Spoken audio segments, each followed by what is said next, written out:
One, I guess, housekeeping matter. Discussions with Mr. Kelly, certainly Mr. Voss, who we would call in our case, and we thought the benefit of the witness and the court. It's too low. So this is going to Okay. be all in, if you will. Good afternoon, Mr. Voss. Good afternoon, Mr. Sargent. Obviously, answered several questions from Mr. Kelly, and I want to take a bit of a step back and have you speak to the court a little bit more about your background and other things that have led to you sitting in this chair today. So, going back to the beginning, can you briefly describe your educational background, please, for the court? I have a Bachelor of Science in Electrical Engineering from Purdue University and a Master's in Business Administration, also from Purdue University. And when did you receive your MBA? And my MBA, I believe, in '99.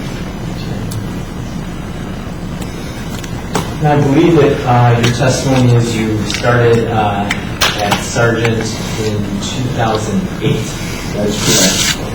Have you been working in the electrical contracting industry before joining Sargent?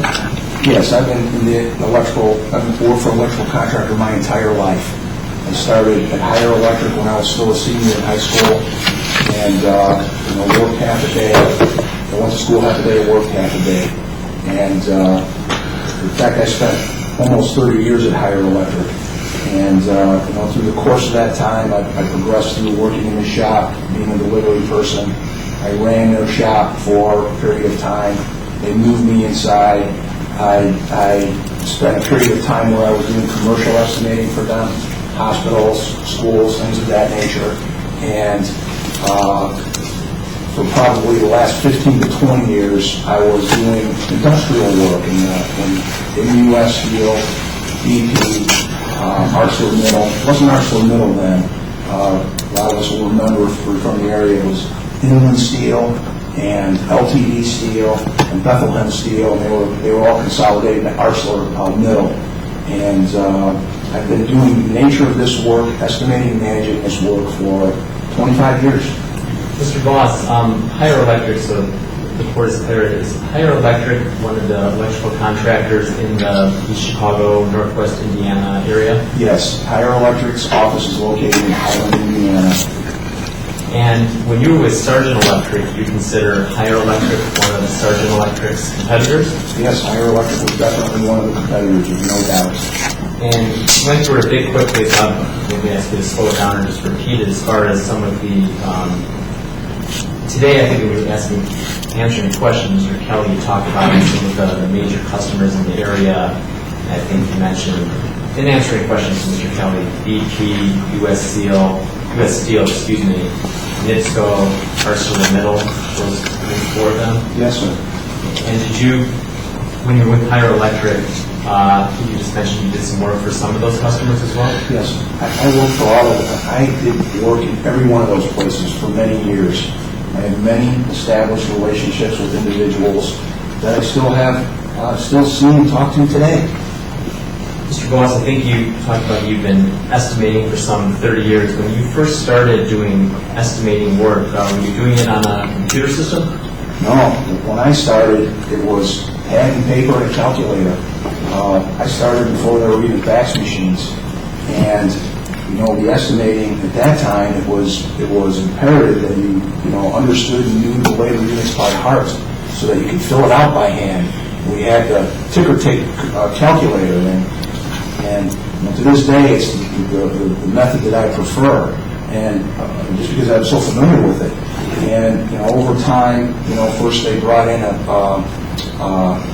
just a sort of simple Excel program, and I was instrumental in developing that for Higher Electric when I was there, and I'm sure in some way they're still using that method today to do their industrial work. When it comes to estimating industrial work, commercial work, would you consider it an art or a science? Well, every seasoned estimator is going to tell you that it's an art. There's an art to it. And the art to it is understanding what the scope of work is, identifying what the material is, and understanding the nature of the place where you're working, elevations, heat, noise, things of that nature. And definitely, the seasoned guys are going to tell you that it's an art form. You talked a little bit about base labor units. Is that the only thing? If I was aware of base labor units, Mr. Voss, would I be able to put together an estimate? Absolutely not. Base labor units are one very small part of a very lengthy process. Many, many, many steps have to take place when you're going through an estimate. And briefly, you have to locate. First, you have to locate the work. You get the customer to approve you to have the opportunity. You get the big package in the door. You have to do a quantity takeoff where you measure all the parts and pieces. You have to get all that tabulated. Then you apply the base labor units. And the base labor units all tally to the total man hours. And the total man hours are used to determine how many people, how long. You have to make judgments about, amount of supervision, number of guys, the tools that you need, the duration of the job, schedule, what the billing is. It just goes on and on. There's just a litany of things, the base labor units are a very small part of that. Are there factors when you do estimating that would be unique to the electrical contractor who's bidding the job? Well, the factors that you talk about are applicable to industrial work, and the type of industry, and they apply based on logistics of the job, height requirements, heat, plant requirements. There's many, many factors that that determine how you factor the labor, and the same type of factors that apply to the petrochem are the same that apply to the steel, or the same that apply to the pipeline, are the same that apply to the power. For instance, the same units are used at Dipstone as they're used at BP. It's the same units. The factors are a judgment that you apply yourself. Have you ever heard the expression, Mr. Voss, that every contractor needs to bid its own job? Absolutely. Absolutely. Thank you. Can you elaborate on what that phrase means? Every job is different. Every single job is different. Even if you did the same job in the same plant 5 years in a row, there will be differences. The market conditions are different. The quality of people that you have available to do the job are different. Your appetite is different. Your tool availability is different. Utilization of your people and what your managerial staff is doing is different. Every time you look at a job, it's an entity unto itself. And knowing what you did on the last one is a very dangerous trap going into the next one, because if you can lead you to believe that you can do it for something that you can't do it for, you would have to evaluate current conditions on a job-by-job basis. In your experience, Mr. Voss, after a job has been bid and awarded, have there been times when you might talk with some of your competitors and find out what they did on a particular job? It happens all the time. There's business groups that you get together. Northwest Indiana Business Roundtable is one. The AIST, the American Institute of Steel Technology, is another, where contractors get together. And when we had the BP work, everybody wanted to know how you were doing on the BP work. Where did you get paid? What kind of money do you think you make? How are you going to be okay? That kind of dialogue takes place all the time. It's commonplace. And when you have that dialogue, and sometimes you might share, where different contractors bid on a particular project, do you often find out, or do you find out that the numbers are very close together, or is there often large discrepancies between contractors bidding on the exact same work? So it can be both. And a good example of that is sometimes you go to a public opening for a school or a hospital per se, and it's public money, so it's open and read aloud. And there are times when you could put, 2% between 5 prices. Everybody's drawing the same labor. It takes the same amount of time to do it. It's just a matter of how you pull it together and what judgments you make. And so, does that answer your question? I'm talking about the final bids. You found that the final bids between competitive contractors are close, or could there be a wide discrepancy where one contractor comes in on a price and where another contractor comes in on a price on the same project? Yeah, both happen. So as you sit here today, Mr. Boston, just ask you a general question. If there's a new project being bid for U.S. Steel, just throw it out there, would you be able to predict what Higher Electric is going to bid on that project? There's no way. There's just no way. And even though you were just at Sargent 2 months ago, would you be able to predict what Sargent is going to bid on that project? Absolutely not. There's just no way. When you left, when you were with Higher Electric, did you sign any type of employment contract with them? No. Were you subject? Are you familiar with the term non-compete provision? Yes, sir, I am now. And were you subject to a non-compete provision after leaving Higher Electric? I was not. So you left Higher Electric and then you went to Sargent, correct? I did. I left. Sorry, you were already going. Could you explain the course of how that involved and happened? Well, when I was working at Higher Electric, I got a call from a recruiter. Sargent was looking for executive talent. While I was at work, I got calls from both of the owners of Sargent Electric. I held some phone interviews with them while I was working. Next afternoon, or one of the afternoon, I flew out one afternoon. I had dinner with them, and an offer came relatively quickly. And I had several more dialogues with them, and it's just the normal process of changing jobs. The individuals, the executives you met with at Sargent, what were their names? It was Jerry Groom and Steve Dake were the two of the investors. And were Mr. Dake and Mr. Groom still with Sargent Electric when you left in February of this year? Yes, they were. And what position were you hired to do it at Sargent initially? My initial position was general manager of the industrial group. Sargent Electric wanted me to use my steel experience and my industrial experience and try to generate more revenue for them in Pittsburgh.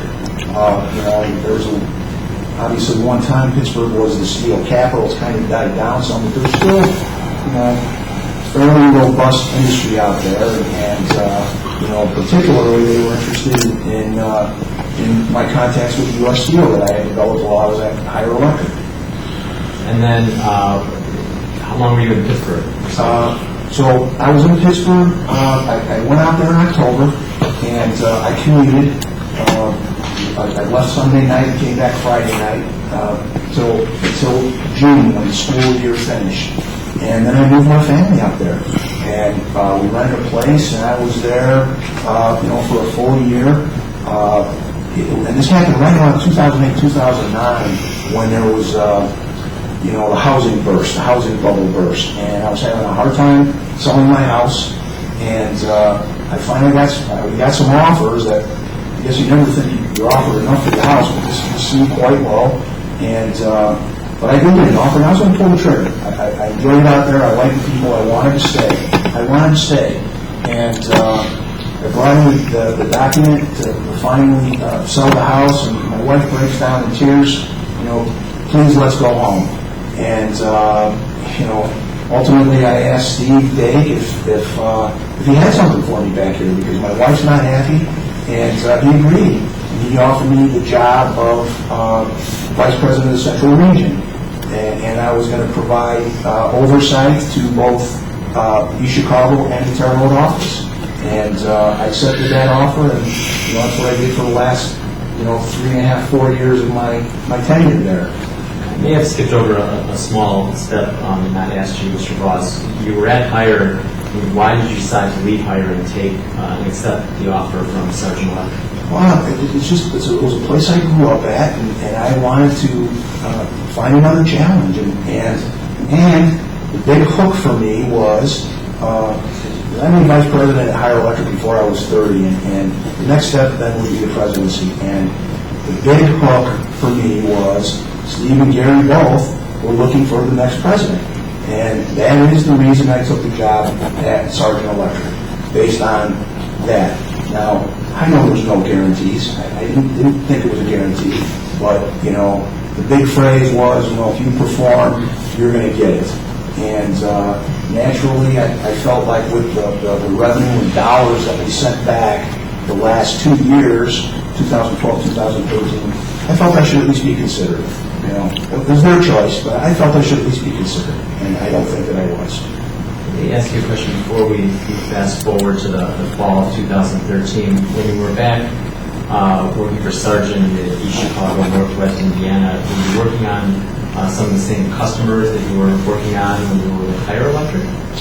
I'm sorry, Mr. Sullivan, will you please repeat that question? Sure. When you were back, you were Sargent, Pittsburgh, and then you moved your family out there, and then moved your family back. We're heading up the central region, I think you said. And at that point in time, were you then competing for some of the same business with the same customers that you were competing when you were with Higher Electric? Yes, that is true. That is true. And I had a lot of strong relationships there, and that was very helpful in the build-up that we had at Sargent in East Chicago. It was very helpful. During the course of your employment at Sargent, did you ever receive from them contacts or leads or people to go and try to develop business from? No, so Sargent does not have a list like that. The owners of Sargent Electric are investors, outside investors. They're not what you would call industry insiders. They don't know the players. The contacts that we developed, Tom and I, were friends of ours that we knew all our lives, guys that we grew up with. Like the purchaser at U.S. Steel I've known forever, and the main construction manager at BP I've known forever. And I was never given a list of contacts by Sargent. And while you were with Sargent, did you receive any training in how to estimate or how to develop business or anything of the sort? Well, they had an executive leadership development program that they held while I was in Pittsburgh. It was a great notion, but it just missed the mark. So I did go through that training, but it didn't offer anything, in my opinion, that we were able to, anybody was really able to translate directly into helping the bottom line. I didn't get any estimating training at all. I didn't need it. I'm a seasoned estimator. When you were at Sargent, did Sargent, to your knowledge, maintain any type of customer database containing information relating to some of its? No, I never saw anything like that. I mean, we have a job list. We have a work in progress list that we put together for current work. But no, I've never seen a list like that. You can describe for the court this East Chicago, Northwest Indiana area, this community. How would you describe this community as far as the electrical contractors? Well, I mean, it's very close, cozy community. Everybody knows everybody. Everybody knows when something happens at another contractor. All the guys that work for general contractors I've known forever. A lot of many of the shop guys in all the major industry. These are relationships that I've established over 25 years. I've known these people forever. And, when something happens to one of them, you know it. And if someone changes a job, you know it. Everybody knows each other. It's a very close, tight community here in Northwest Indiana for contractors that work in these major mills. Can you briefly elaborate a little bit on the success that you and Mr. Frame had in 2012, 2013 as far as revenue generated by the Chicago office? Yeah, I mean, BP, as we all know, had a significant project, and they spent billions and billions of dollars. And during our time, Tom and I together were able to capture a significant portion of that. And during 2012, we had three $80 million contracts going simultaneously. We were one of the biggest guys in the country. And two of them were lump sums, so they were at risk. So we did have a joint venture partner on those two. But our revenue in those years, in 2010, went from $35 million to $50 million to $125 million to $130 million. And, we were able to deliver the projects. We were able to deliver the schedule. We were able to satisfy the customer. We were able to send a lot of money back to the owner. And during that time, nobody was more dedicated to Sargent Electric than Tom and I, and nobody wanted to send them money more than I did. I was wholly, fully dedicated to them and to our cause. Mr. Ross, when you just used the phrase sending money back to the owners, can you elaborate on that? Are there numbers that you have in your mind when you make that statement? Yeah. So each year? Yes. Well, it was very lean when we did $35 million. I mean, that's barely enough to cover the overhead. There's something sent back, but not a lot. And even when we were doing $50 million, we were still building up, estimating all this work, and it's a constant battle to drive down your overhead. The next year, when we did 100.5, we sent $12 million back. That's after our overhead, and it was a record year. Sargent is a 107-year-old company. It was a record year. And what did we do in 2013? We surpassed it. We did 131 million, and we sent back 13 million. That's after overhead. And it was just a remarkable accomplishment. I mean, I am grateful that I got to be a part of it. I'm grateful that I was there to be in a leadership role for that. It's really a once-in-a-career opportunity to do something like that, and I expressed that to Sargent. It was a growth opportunity. I thank you, and that's the numbers. I just want to talk briefly. I think you, in responding to Mr. Kelly's questions, talked that in 2012, your testimony was that you sent approximately $12 million back to the owners. You received a bonus of about $120,000. That is correct. 2013, just described, you sent a regular break that, sent about $130 million back. But what was the bonus you received for 2013? So I object to the form of the question. I think that the council misspoke. He said sent $130 million back. He actually said 13, but I said that. I think it grows to 130 million, and it took in 130 million. Yeah, that's fair. Well, you said 2013, you sent back approximately 13 million.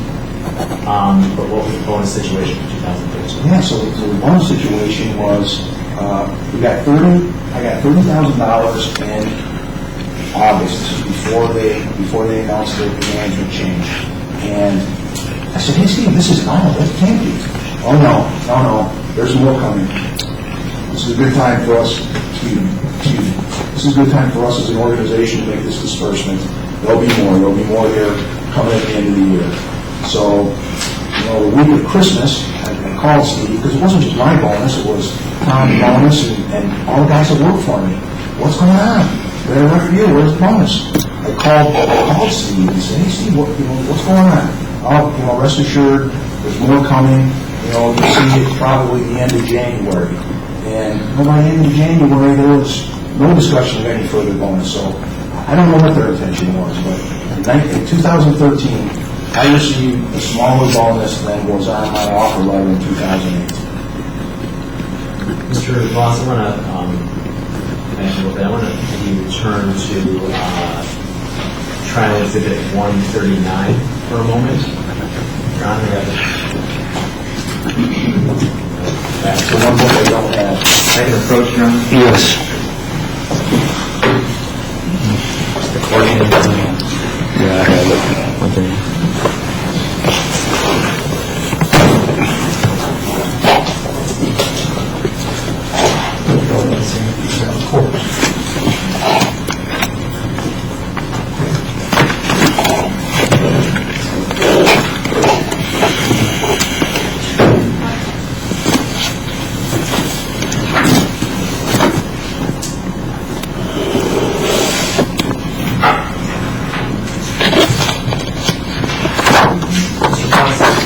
Your Honor, have you found the exhibit? I have it. Mr. Voss, your binder, is it open to 139? Yeah, actually, this one lists 138 twice. Perfect. I am looking at this IDW 697 document. That's fine. It says on top, International Brotherhood of Electrical Workers. Is that what you're looking at? Yes. Your Honor, is that what the court's looking at? That's what I have. Okay.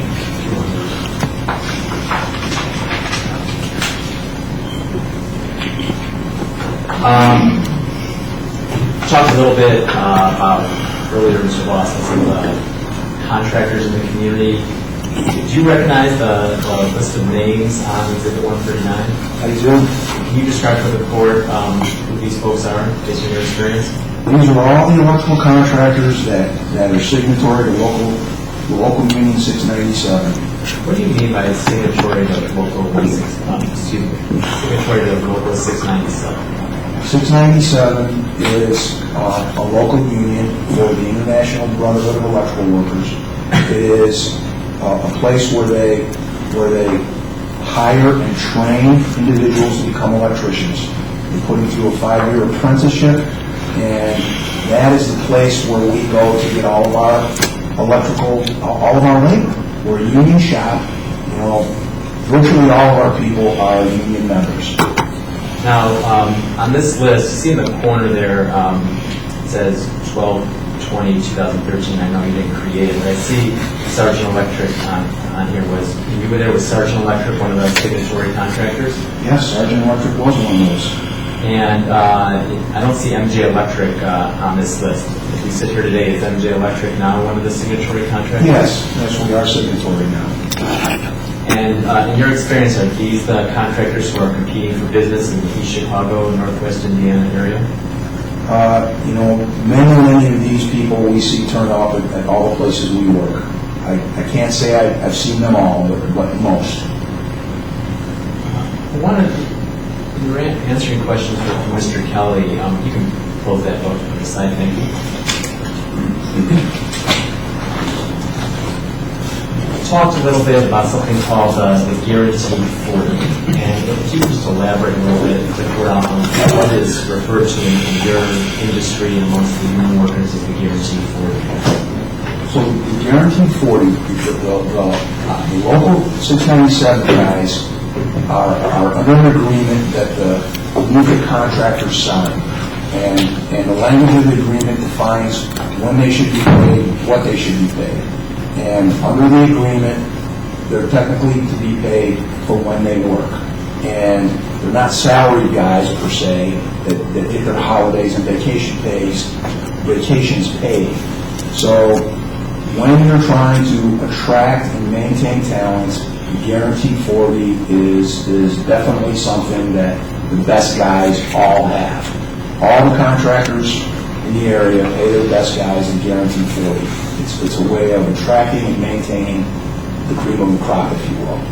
And when you were at Sargent, at one point, was that Guarantee 40 offered to the union workers? Not to everybody, but to the very best guys, the people that were that you knew you could count on. You know, in our business, you work in an office and you have multiple individuals running jobs for you off-site, and you don't know what they're doing, if they're keeping everybody there all day, if they're leaving early, and the best guys who you know you can trust them to do that are critical to being successful. And with that, they get the extra pay. It's just an upkick that they earn through performance. And so it is common, and it's done throughout the industry, yes.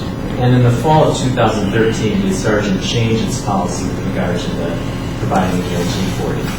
Yes.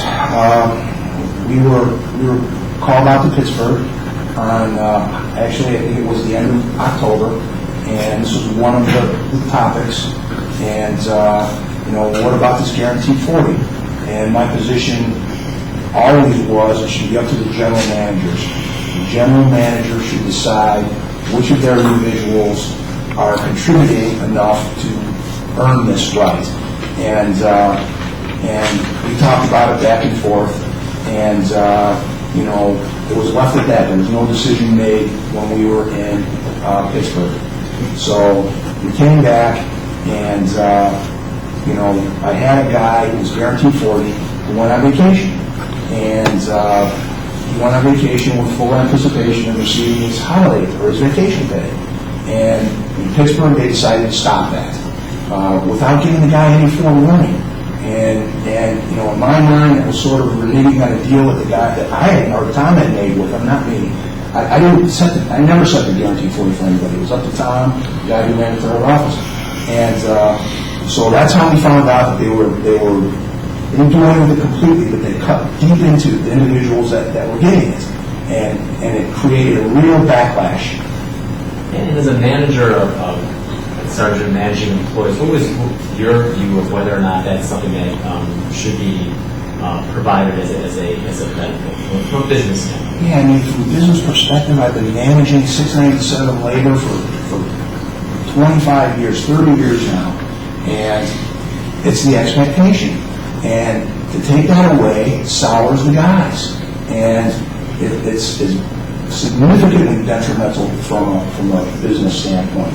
You know, you can't define the exact number, but you know, it's an attitude. And you know, when we cut all these guys back, again, it wasn't everybody, but when we directed to cut everybody back, it had a huge effect. And I did pen an email, you know, advising against that, and that advice was not acceptable. Can you please turn Mr. Voss to Trial Exhibit 108?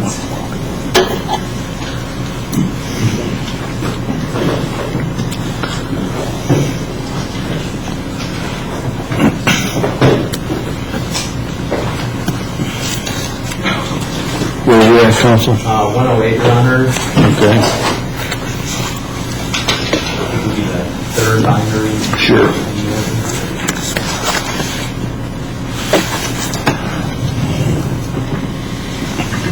Mr. Voss, are you there? I am. I'm going to wait for the court to get there. Okay. 108 again, Your Honor.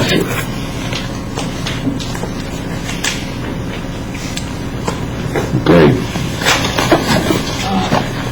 Mr. Voss, are you at Trial Exhibit 108? I am. And do you recognize the bottom email? I do. And is this what you were referring to earlier? Yes, I mean, here, you know, this is something that was being discussed, and you know, this email is a pleading not to do it because it's going to have a negative impact. It's going to sour everybody, and you know, I did send this along, and you know, it just was not accepted. Not accepted. I want to take you back, Mr. Voss. Thank you. Take you back to in the fall or towards the end of 2013. As far as how business was going at Sargent at that time, you were still working on the big BP project? Yeah, I'm sorry, what point of time? Late 2013. Yes. Now we were ramping down quickly, and that's what happens. So things were starting to slow down, but we were engaged heavily in trying to secure final payment for the gas oil hydrotreater, you know, and you know, finishing up a lot of work. But you know, ultimately, I think we peaked at 1,200 electricians out there when we were going full guns, and I think at this point we were coming down maybe to 300, something like that. So it had fallen off quite a bit. So things were slowing down? Things were slowing down. We were chasing other work. We were trying to get other work. Mr. Kelly spoke to you at length about your business analysis, and I want to draw your attention back to that and help you elaborate on a few things.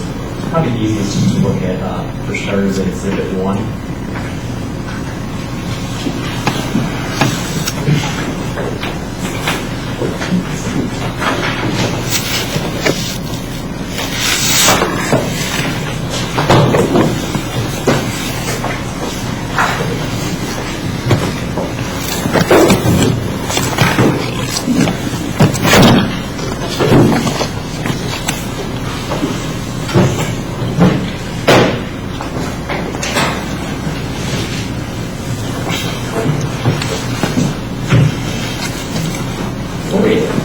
Before we get to the business analysis, taking you again to the December of 2013, were there any other changes that occurred that impacted you personally as far as any changes in policy that occurred? Well, yeah, I mean, the general message was we're going to fix everything, and we're going to adjust every aspect of what we do. And when I say every aspect of what we do, it's the estimating, it's the building, it's the way we incentivize the guys, it's the change management. I mean, it's the way we track and report. And it was alienating not only for me but for everybody. I mean, here we are at the end of 2 remarkable years. Everybody in the group knew how hard they worked and what they had, how hard they had worked and what they had accomplished and what we had accomplished together. And it was very difficult to accept that we did it all wrong. And that really was the message. And in fact, we were dictated that we were going to move off of all the estimating programs that everybody knew and was familiar with, and we were to move on to an AccuBid system, and it was to be done, by some early day in February. And it was difficult. It was difficult for me. It was difficult for everybody. Did there come a point in time, late December, early January, whatever it was, where you and Mr. Frame, amongst yourselves, came to any conclusions or decisions about what your future plans were going to be? Well, we were called out on January the 2nd. We had to go to Pittsburgh January the 2nd. January the 2nd was the Thursday after New Year's. And, ordered out, have to be there that day, it's Christmas. And once we got out there was no itinerary, there was no plan. The detail that was reviewed could have very easily been handled via a conference call, a couple of emails. It was just strange that we were ordered out there for that. In the meantime, we're hearing about costs and how we're going to lose money this quarter, and we have to look ahead. And here we are spending money on a quick flight to go out to Pittsburgh for this meeting. And there was nothing really meaningful that was discussed at that time. And we spent all day Thursday, spent the night. We went into Friday morning and kind of kicked around for a little while. They sent us out of there at 10 o'clock. We get to the airport, and lo and behold, because of the weather, all flights to Chicago are canceled. So now we're stranded on a Friday night on January the 3rd. And Tom and I had to buy a car. We had to drive back rent a car, and we had to drive back in this terrible weather. And I suspect that that was really the first time that we thought we should try to pursue something together. I mean, this just wasn't going to be a good thing for us. It was clear. Let's talk then about, and that's on or about January 2nd or January 3rd. Yes. At that point in time, had you started speaking with any other potential employers? I don't know if that's when I don't know if I was talking to anybody at that time or not. We were. I don't think so. I think we started talking to potential employers after that. Is what I think. After January 6th? Yes, that is what I think. And then, who was the first potential employer you spoke with about possibly moving on?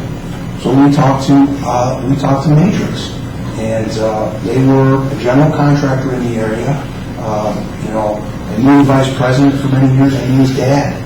And they were interested, perhaps, in starting an electrical group. They're a general contractor that offers all construction services except electrical. And this was going to make them a complete guy, the first complete guy in the area.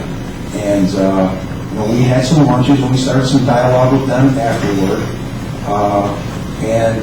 Naturally, we agreed to meet with MJ guys on January 14th. That was the first time I saw them.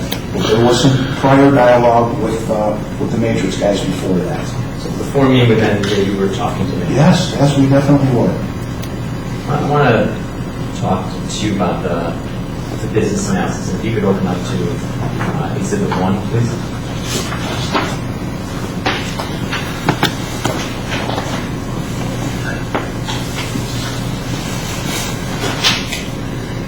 And the third page of Exhibit 1.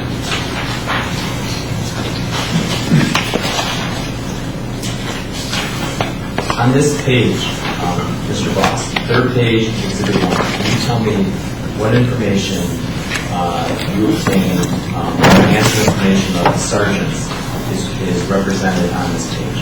No, again, the five numbers of historic recurring revenue. And, it's not recurring because that number would change every day, even for Sargent, so it shouldn't have been titled that. It was a sampling of what work was done at those places during 2013 through November, because it wasn't even the year end. It was, the final adjustments weren't even in. So, and the actual revenue for Sargent Electric in 2013 is $131 million. This is just a subset of revenue numbers. And those are the only five numbers that I use that were actually Sargents in this thing. The rest is just knowledge that I know off the top of my head, and what I tried to do was build up how much we could capture at what margin. And this is a model that I learned in business school, and all it was when I first put it together was to say, gosh, can I do this? Is it even feasible for me to do this thing on my own? That was the reason I put it together. Never had any intentions of giving this to anybody. Okay, can I break something down, Mr. Boss, so that's clear to the court? In Exhibit 1, the only information that you obtained from Mr. Gordish to use to help with your study here, what information, this whole Exhibit 1, what is that information? Where is it represented? There's five numbers. On page 3. On page 3. Okay, under 2013 actions. Yes. In this document, yes, is there any other information that you, either through your own efforts, obtained from something at Sargent, or asked someone else at Sargent to get from you? Anything else? No. You've referred to this, Mr. Boss, this Exhibit 1, referred to as a business analysis. You also refer to it as a feasibility study. That's right. It's okay. Can you briefly explain why you viewed it as a feasibility study? I was just trying to understand, based on this sampling of work, whether or not you could start something on your own and be profitable. That was the beginning and the end of it. That's what this was put together for initially. And what was your conclusion as far as something could be put together in order to compete if you went on your own? So if you look at the same page at the very bottom where it says month 36, and you run over to the 3 columns on the right at the bottom, the margin is the furthest number to the right, $3,937,000. The cost, 4878. It's $1 million loser. This model shows us $1 million loser after 36 months. It was never anything that I could have manipulated these numbers and made it a winner if I wanted to try to sell this to somebody. I did not do that. This was something that I developed on my own. You talked about having, talk briefly about the January 14th meeting with MJ Electric. Is that your first meeting with MJ Electric? Yes. And prior to that meeting, did you provide MJ Electric with a copy in any form of this business analysis? No. During that meeting with MJ Electric, January 14th, did you provide them with a copy of this business analysis? I did not. During the meeting with MJ Electric on the 14th, did you discuss 2013 actual revenue numbers? Of course not. No, I did not. Tell me a little bit about what was discussed on January 14th at that dinner at Maggiano's. Well, I mean, it was general dialogue about the business, the kind of work we did, the kind of work they do. It's the same nature of work, where they're working, what they're doing. We talked about, what we had just finished, and just a general discussion of what we thought we might be able to help them with. And they told us, what they were doing, and maybe we could integrate with them, and that was just a general dialogue. During the January 14th dinner, did you express to them that you and Mr. Frame had made a decision that you were going to leave? So we were set, we were going to leave at that point, yes. And during that dinner, did you let them know that you had been talking to another potential employer? We did. Did you name that employer? Yes, we did. After that meeting, I think I talked to Mr. Kelly, trying not to go over too much of the same ground. You got a call, I believe, a couple days later. Is that correct? Yes, we did. The next face-to-face meeting was January 23rd. So that sounds right, yes. Okay, and is that a lunch? Yes, we had the lunch meeting at the Four Seasons in Chicago. And is that the one you described earlier with Mr. Wrighton and Mr. Broccolo and Mr. Nagy and Mr. Suitinen? Yes. And you and Mr. Frame? That's correct. Prior to the January 23rd meeting, did you provide anybody at MJ Electric with a copy of your business analysis? No. At the January 23rd meeting, did you provide them with a copy of I your did business not. analysis? Absolutely not. Tell me what was discussed at the January 23rd meeting, please. You know, it was just more of the dialogue that we initiated. I think the primary purpose was for Steve Wright, the president, to meet us and evaluate whether we felt we were a good fit with them. That's what I think. And it was just more of the same general dialogue. How could we fit in together? How would we fit in? Things that we would do. You know, it was never a discussion specifically of what business we thought we could bring. I mean, we may have touched on that, but that wasn't the purpose of it. It was more a get to know each other type experience. And at that January 23rd lunch, did you reiterate during that meeting that you were still talking with another potential employer? Yes, we did. Yes, we did. MJ was well aware that we were further along with someone else than we were with them. Then a few days later is when you received a written offer from MJ Electric. That's correct.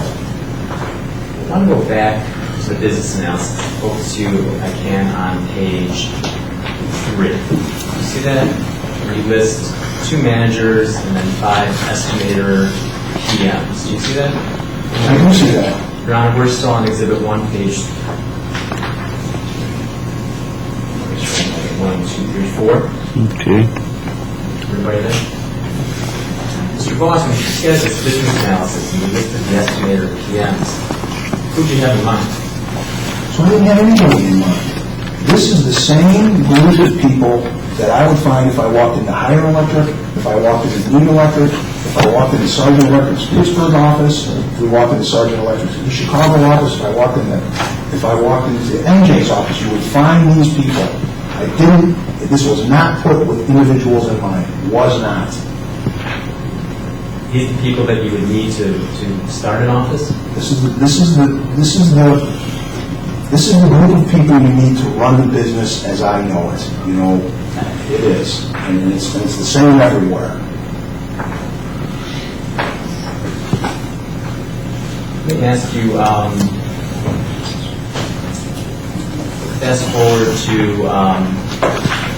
the timeline, you receive an offer, and then you sign the offer letter on or about February 1st. I did sign the letter on February 1st. Now, at this point in time, let's take it up until February 1st. Did you ever tell any of the employees working at the Chicago branch that you and Tom were thinking of making a move? Never once. Did you ever tell any customers that you were currently working with that you were thinking of making a move? No, absolutely not. Never breathed a word to anybody. To the best of your knowledge, and certainly we'll hear from Mr. Frame. Did Mr. Frame talk to any of the employees about the fact? I don't believe that he did, no. Taking a look at some of the potential office space that occurred, we already talked about it was on February 3rd.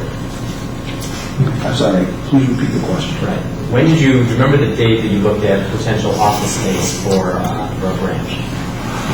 So February 3rd may be the date, yes.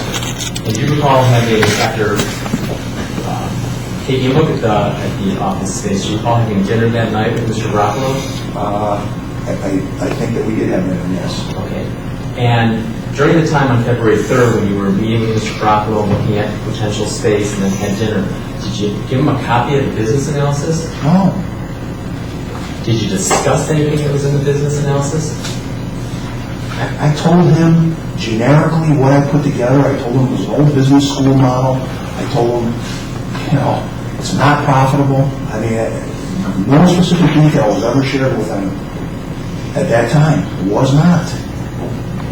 I want to turn your attention, please, to an exhibit you looked at before, which is Trial Exhibit 2. Same book, Your Honor.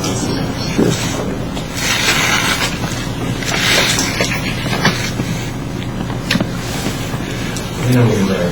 I'm not. You discussed this trial exhibit with Mr. Kelly during your prior examination. And can you explain to the court why this email was sent by Luke Voss, appears to be sent on February 5th, 2014 at 5:28 p.m.? Yeah, I didn't want to send this from Sargent. I did not want Sargent to know that I had this business plan. I did not. I used my son's email because he was the techie person in the house, and I thought he could scan it for me. We had a scanner set up. I've never used it. So did you do this yourself, or did your son? My son, I had my son scan it for me. And did you look at the pages that were going to be sent before your son sent them? I brought home the manila folder that had documents clipped together, and I left them on the table. And I called my son and said, please scan the documents that are in the folder that are clipped together. And that's exactly what he did. He did exactly what I asked him. And after Luke sent this email, did you talk to Mr. Broccolo? Mr. Broccolo called me and said, hey, Jim, I can't open this thing. And I was on my BlackBerry. I couldn't open it either. So I called Tom and said, Tom, I don't know, this was scanned from home. I don't know, delete it. And I deleted it. And to my knowledge, none of these guys were able to open this. And then what did you do after you heard from Mr. Broccolo that he was unable to open it? Well, the next day, I sent the business plan, the document that I wanted to send to them, which was different than this. And I sent that the following morning. Okay, let's take a look at Trial Exhibit 62, and if we can, okay, with the court, we keep Exhibit 2 open, Mr. Voss, and also open up Exhibit 62.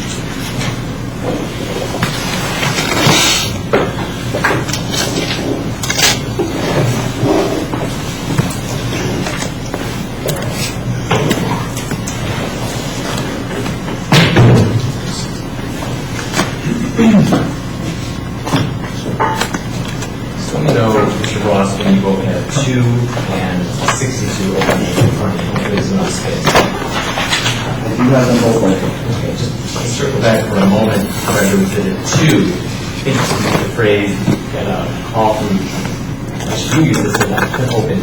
What is the if you're referring to that couldn't be opened? Just these images, the way they were scanned. So the attachments? The attachments, yes. I'm taking a look at Exhibit 2.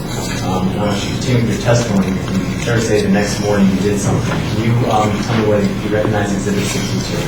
Okay, so 62 is the document that I had sent to Tony the next morning. And is this something that you handled yourself instead of to Mr. Broccolo? Well, no, it was sent from, looks like I sent it home, and I asked my wife to forward it to Tony.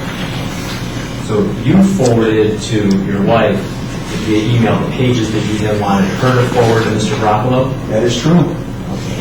And just taking a look at the attachments to Exhibit 62 as compared to the attachments to Exhibit 2, did you send the same document on the morning of the 6th that Luke, your son, attempted to send the prior evening? I did not. And can you carefully identify to the court what the differences are between 2 and 62? What was attempted to be sent and what you sent on the morning of the 6th. So the documents that were attempted to send, that I did not send, I believe, are this. I believe it's the graph. Identify it possibly by the base number, just so that the record is clear. So it's MJ000788 is the graph. This graph was pulled together in mid-2013. It was in the same file folder as this, but none of these numbers tie back to this business analysis. This is not something that I intended to send. This second document. Say this. I'm sorry. Next paper. The second document is 789. Okay. This shows the margins. This was not resent to them either.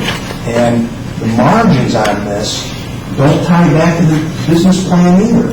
I mean, the business plan margins, if you look on page 2 or page 3, I guess, which is exhibit 62, I had rolled in 12.5%. And these general margins in the right-hand column show all different margins. So, I wasn't anticipating being able to accomplish these kind of margins at any point. The margins don't tie back to the business plan at all. It's solely 5 revenue numbers. That's it. That's the extent of it. Revenue numbers that change every year, and even though it says 2013 actuals, they're not the actuals. They're not the actuals because they're not the year ends. They're not the actuals because it's only 25 million of 130 million. So what you sent on February 6th in the morning to, actually, you sent it to your wife, and your wife sent it to Mr. Bracco, Mr. Nagy. That's reflected in trial exhibit 62, correct? This is the document that Tony received. This is the document that was sent the next morning to Tony Bracco and Bill Nagy, yes. 62. I never resent this, or I never resent this. So your conversations with MJ Electric leading up to you receiving your offer, what promises, if any, did you make to folks that are I just promised to give it my all. I didn't make any financial promises. I'm not in a position to do that. I don't have any belief that I'm going to be able to capture Sargent's market share. That's not true. I mean, there's many contractors vying for the same market. I think, there was a pro forma that was backed into, and I believe that I thought that I could sell and construct $3 million in Northwest Indiana in 2014. That's what I thought I could do. And that was done after I came aboard. And we were hoping that we could sell and construct another $5 million nationally. The pro forma statement doesn't tie back to business analysis either. Mr. Voss, talk about those promises. How about promises about the people? Do you make any promises about delivering any people? Absolutely not. Absolutely not. Can you elaborate on that? Yes. Yes, we hoped that individuals would follow us. Yes, we did. What I told Tony specifically was that maybe some craft guys might come with us. That's a chance maybe, but there's no way that I could promise anybody. And my thought was, after I left and Tom left, there would be a lot of dollars available that they could use to incentivize people to stay. And I think that everybody that did choose to follow us was there. And Sargent did have an opportunity to retain. And I just don't think they were able to. I never anticipated that the individuals that came over would come over. I thought maybe I could get one or two. I thought maybe I could get one or two for relationship, for loyalty. Never did I dream that it would flush out this way. Never. When you say you thought you could get one or two, did you talk to any of these people? people? No, it was solely conjecture, And after you gave notice on February 10th, correct? I did give notice on February 10th. And after February 10th, did you start reaching out to some of your the folks at Sargent Electric and solicit them to? I did not. I did not reach out to folks at Sargent Electric, and I did not. Did MJ provide any guidance to you, Mr. Frame, as to how that should be handled? MJ told us from the beginning that their process for hiring people is to submit a resume,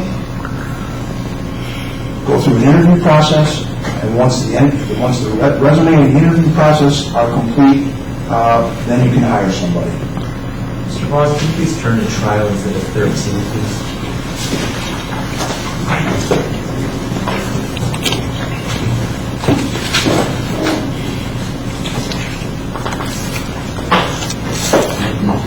Make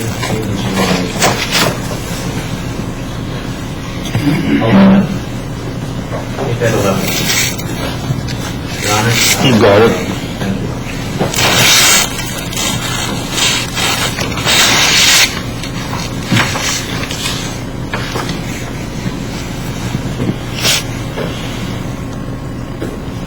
Turning to trial exhibit 11, Mr. Voss, do you recognize that document? I do. Can you describe what that document you received on February 10th? Yeah, this is reference to T.R.O, who is MJ's Vice President of Human Resources, and he's directing us what the procedure is to hire people at MJ. And you go to the website, you post your resume to the job opening, or you send the resume to this HR email, I guess. And it just confirms what I said. I mean, that's the process. Nobody was hired that didn't first reach out to us and submit a resume. And as you sit here today, and I know Mr. Kelly has talked about it, and you acknowledge it, that certain former folks at Sargent have come over. To your knowledge, have any of those folks, any of them been hired in any way outside or different from this process set forth in the Exhibit 11? Absolutely not. Absolutely not. Prior to leaving Sargent, Mr. Voss, were there any conversations that you had with any of the Iron Mountain folks about sort of what you should do or not do when you're leaving Sargent, about anything, about any directive or any guidance that they gave you? Yeah, the direction was clear. Don't take anything. Don't take anything. I was told that my outlook was acceptable and nothing else should be taken. And upon leaving Sargent, you left on February 10th, other than that hard drive with the pictures on it, did you take anything with you? I did not. I did not take anything from that. And on that, the hard drive you're referring to, that contains your family pictures? That's right. Any Sargent information? No. You started, you left on February 10th, started at MJ Electric on or about the 12th? Right. Okay. And as a new startup business, what was your first move as one of the managers of the Crown Point branch? Tom and I huddled up together, and our primary focus was reaching out to customers to let them know we moved. And I want to go over, Mr. Kelly went through a couple of exhibits that I want to go through quickly. I think they're all back to back to back. Taking a look at Trial Exhibit 31.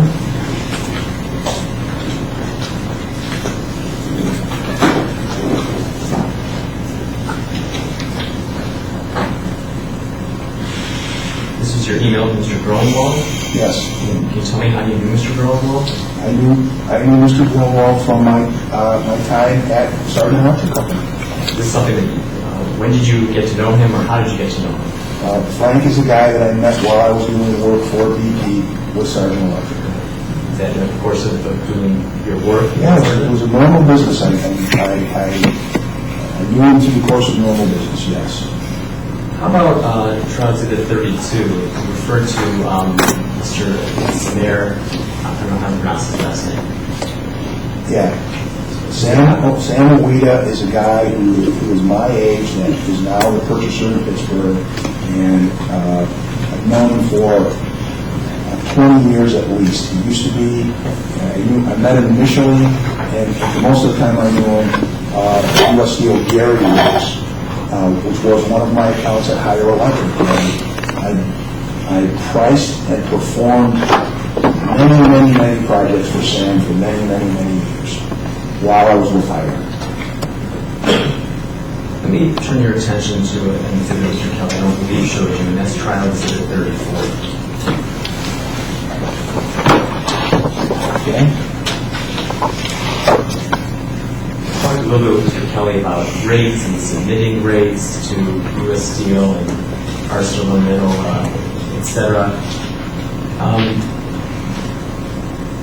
Does a customer ever dictate where rates should be, or does a contractor, are you basically telling a customer, these are my rates, take them or leave them? Yeah, it used to be that you could submit your own rates. And what's happened over the years is that the purchasers for all the major companies simply dictate to you what rates they'll accept. And this is an example of that. This is Sam from U.S. Steel telling us what markups will be accepted on the T&M rate structures. And he just lays it out exactly what we'll accept. And, there's no bid process to this. You either say yes or no, all right? And that's really it. And ArcelorMittal is exactly the same way. They tell you where the average is, and you say yes or no. I can get there or I can't. That's the way it is today. And the margins are not lucrative. They're ridiculously thin. It's very difficult to make money on the T&M rate. You have to hope that you can get in there and capture some hard money, some lump sum work to try to mitigate how cheap the T&M rates are. Because if you're solely on T&M, you just can't make it. It's too cheap. I mean, it's a 2% margin or something crazy. I mean, but the point is, the big guys tell you what it's going to be, and you say yes or no. We turn to trial exhibit 45, please.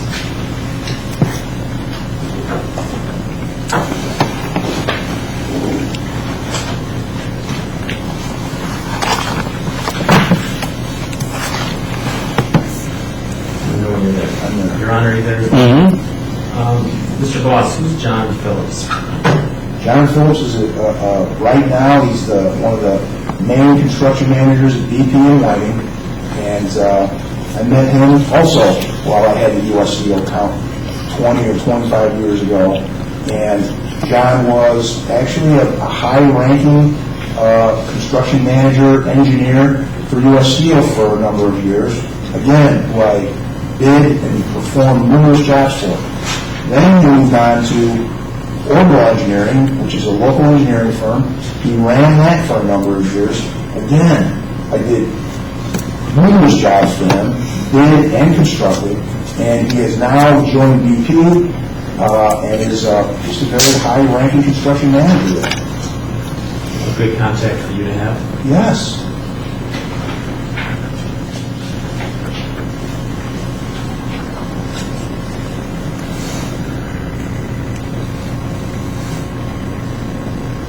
So some of the documents you look at, you can reach out to some of your contacts to make introductions.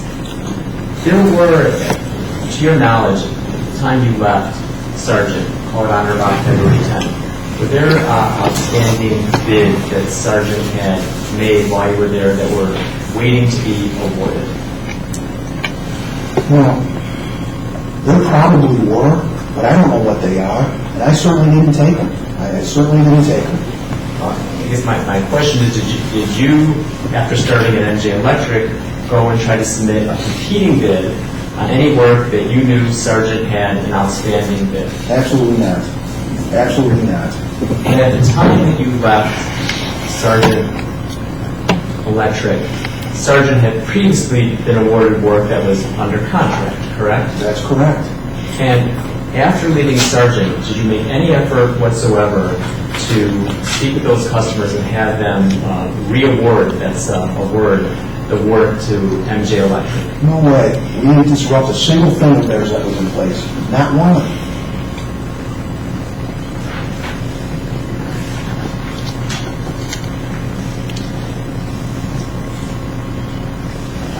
When you left Sargent, were you aware of any opportunities that were out there that were about to be bid by Sargent? Any opportunities that were available to Sargent at the time you left? No, I don't believe so. To the extent that, since you've been at MJ Electric, Mr. Voss, MJ Electric has obviously submitted bids, proposals, and proposed rates to various customers, correct? Yes. Has any of that been on any of the same work, same projects that you previously worked on at Sargent? So, I'm sorry. Will you repeat that question, please? Sure. Since joining MJ Electric, have you bid on any of the same work, the same projects that you previously worked on at No, Sargent? absolutely not. No way. Are they all new projects? All new contracts, yes.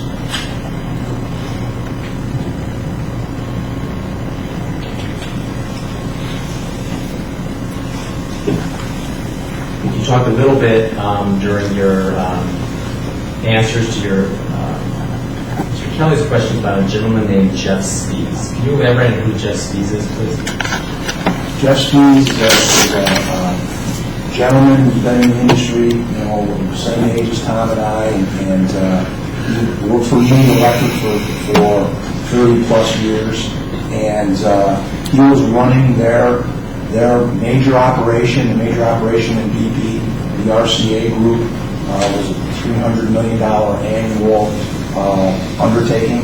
He was the top guy for that. He then moved from me over to he was running their Edison work in Chicago, which was also a major undertaking. And he joined us a couple of weeks ago. You also mentioned the name Jeff Dabb in your answers to Mr. Kelly's questions. Can you explain to the court who Mr. Dabb is, please, and what he's doing? Jeff Dabb is estimator from Iron Mountain who has come down to ensure that we integrate properly into the MJ way of estimating, reporting the jobs that we're bidding, and he is occupying our office on a daily basis at this point. You just referred to something as the MJ way. When you started the Crown Point branch, why didn't you just sort of pick up where you left off and just continue to do things the same way you were doing for the last 5 years at Sargent? Well, MJ is a different type of organization. They have extensive support mechanisms in their Iron Mountain office and procedures on virtually everything. And we are relearning how to conduct ourselves while following those procedures.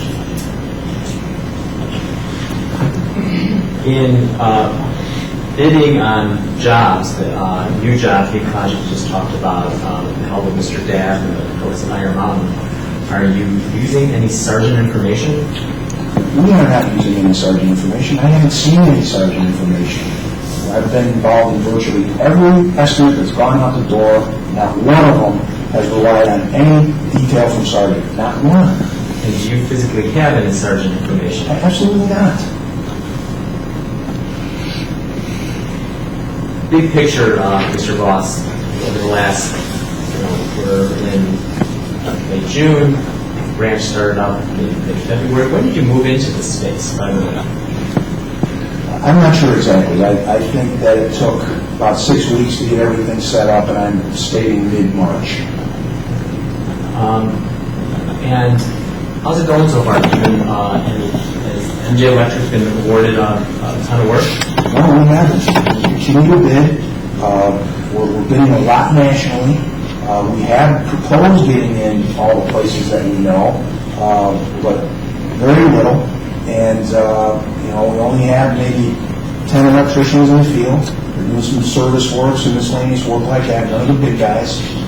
We do have several major bids pending that we're hopeful for, but we haven't taken any work from Sargent, really. When you say really, meaning taking any part of some market shares that you're referring to? Yeah, I mean, for any of the major customers, we haven't gotten any of that work. We haven't gotten any work at US Steel, we haven't gotten any work at BP, we haven't gotten any work at Ashland Mill, we haven't gotten any work at NIPSCO. But you're certainly trying to do something. MJ Utility has some work from NIPSCO, I'm sorry. We have not written any in the Crown Point office. talked about writing some work nationally. I thought you were just working in the Chicago, Northwest Indiana area. Can you explain that, please? Yeah, I mean, one thing that MJ brings is good opportunity. And, you know, when you're hiring local 697 guys, what you need is work. Once you have the work, you can hire the guys and put them to work. And the work that MJ offered initially was this estimating opportunity. And we did projects in Wyoming and North Dakota and, you know, Illinois, Ohio. We did stuff all over the country. It's a national presence. And they have projects, you know, instead of having to go out and prospect it yourself and try to find these opportunities, they're coming in the door at MJ. And that's something that we didn't have in our previous life. We did not have that at Sargent. We had to go out and find those ourselves. You mentioned that you used the word a couple times, pro forma, and it's something you said. When did you work on something called the pro forma? Tony Rockwell put the pro forma together, and I saw it, I think the Friday before I went to Iron Mountain.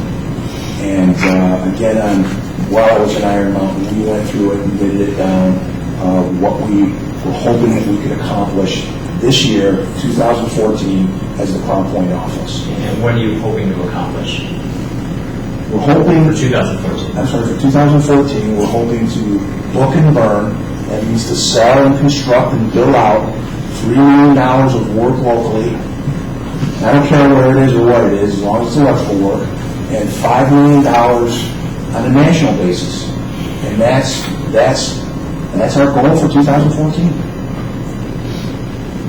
You talked about a little bit with DEP and trying to get on their approved list, but which hasn't happened yet, correct? It has not happened. But you have submitted some bids through general contractors? I have. Can you explain to the court what that's about? And just explain that with that. So a general contractor will submit a price to one of the big customers to do everything, but they don't do everything themselves. And one of the things they don't do is electrical work. So they hire us, and they call that a subcontractor to perform the electrical work. And we're bidding jobs to general contractors as a subcontractor for electrical work. And some of these general contractors, have you worked with them in the past? We worked with all of them in the past. And prior to joining Sargent? I worked with every one of them prior to working Sargent, yes. So you know the folks at the general contractor? I do. I know them all. I may not be able to find the exhibit quickly, but I think if I reference it, the court hopefully will know. Mr. Kelly showed you an exhibit with some rates that were submitted. These are submitted, and some Yes. information was redacted and blocked out. Right. Remember that exhibit? I do. Okay. My question for you is, and Mr. Kelly said you're going to share this information with competitors. And Mr. Voss, very, very quickly, do you have possession of Sargent's T&M rates? No. Have you shared any of that info with MJ Electric? Absolutely not. And are you using Sargent's information in connection with preparing any of MJ's T&M rates? No way.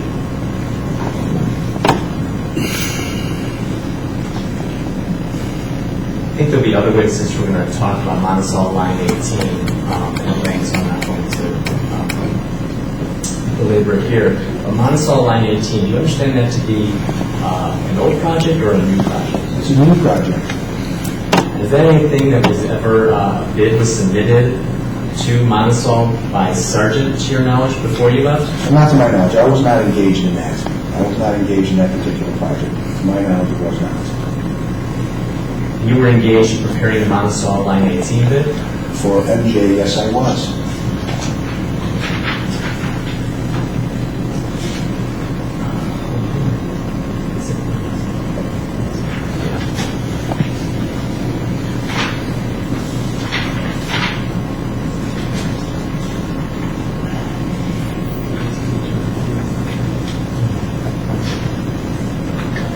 In a moment, Your Honor, I'll quickly go through and Go ahead. do the best I can.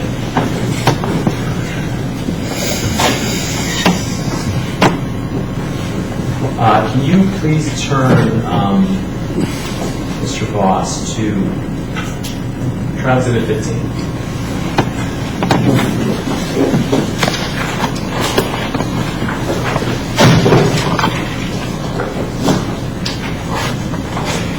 And page through the exhibit, Mr. Voss, just enough to understand all the pages that are contained in Trial Exhibit 15. Can you answer a couple questions, please?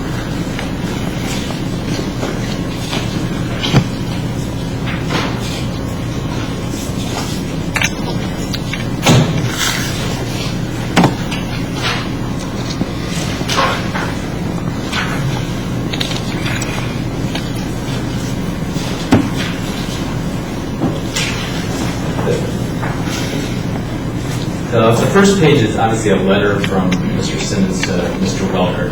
And do you recognize what pages, were all these pages sent to Mr. Welker? No. Can you explain to the court what's contained in 15 and break it up if not everything was sent, please? The first 3 pages are a proposal letter. First page lists the actual price, and the next 2 pages list scope and clarification, which define the bid. And then the fourth, go ahead, Mr. Voss. Pages thereafter show the actual body of the estimate as well as the recap sheet, and these are never submitted to the owner. And this pricing recap sheet, do you recognize, is this an MJ Electric form? Yes, this is MJ's document. This is the way we recap bids now. When you say we, you're referring to MJ Electric? MJ Electric. This is, I can generalize the backup for what goes into the final number that's bid. This is the summary sheet. The backup is in the pages that follow. So while this is all in one trial exhibit, only the first 3 pages are actually sent to the customer. That's true.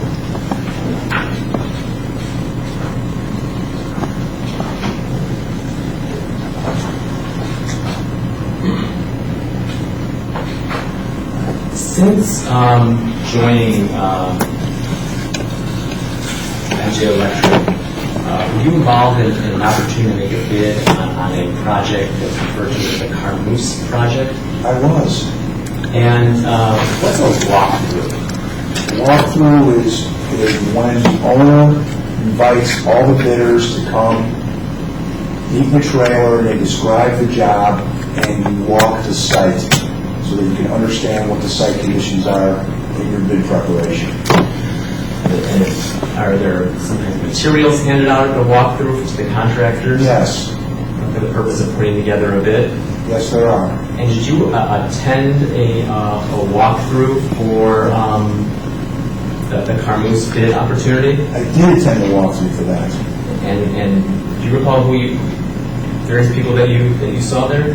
Yeah, I knew virtually everybody. I mean, they were all competitors, and I knew them all. And when I was with Higher Electric, Carmoose was my account, so I knew the Carmoose guys. And of course, I knew the Sargent guy that was there. There was someone from Sargent there? Yes. What was his name? Ken Hanesco. Were you aware of the Carmoose bid opportunity while you were with Sargent Electric? No, I don't think that I was. Let me turn your attention to, where's it going?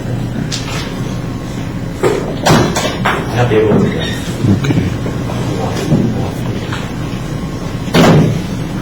I can constantly be able to find it. But I can turn your attention to Trial Exhibit 23.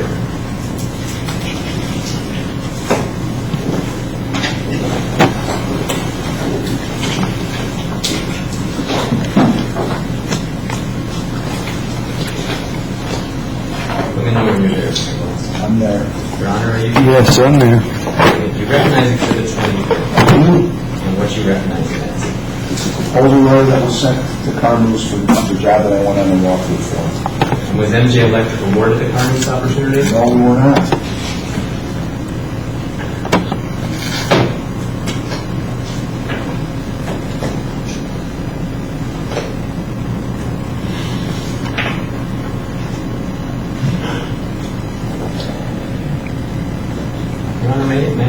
maybe if I can, Sure. we have a short 5-minute break. I can talk to my co-counsel and I may be done.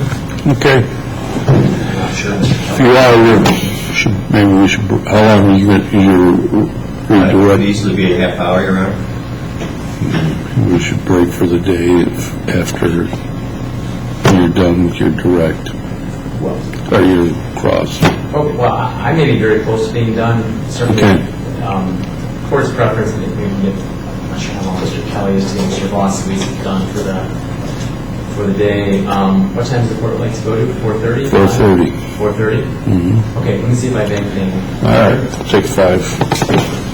All rise.